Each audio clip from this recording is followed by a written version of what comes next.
How lungs work in our body. First, what are lungs?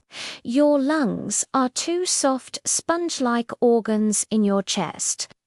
They help you breathe, take oxygen into your blood, and remove carbon dioxide.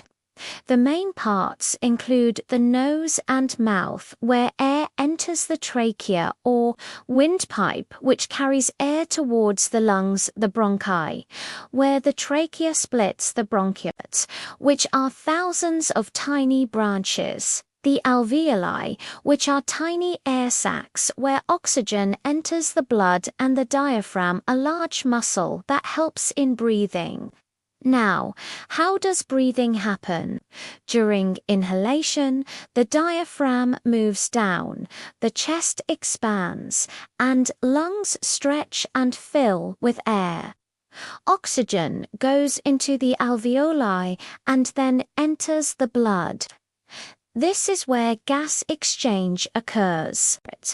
Inside each alveolus, oxygen moves from the air to the blood, and carbon dioxide moves from the blood to the air through tiny blood vessels called capillaries.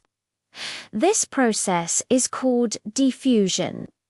During exhalation, the diaphragm moves up. The chest becomes smaller, and the lungs push air out.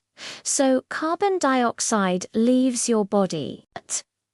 Oxygen is vital because your blood carries it to the brain, heart, muscles, and every cell of your body to produce energy.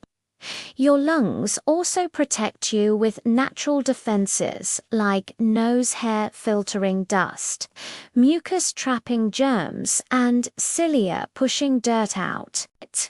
Finally, to keep your lungs healthy, breathe fresh air, exercise daily, drink plenty of water, avoid smoking and pollution, and practice deep breathing.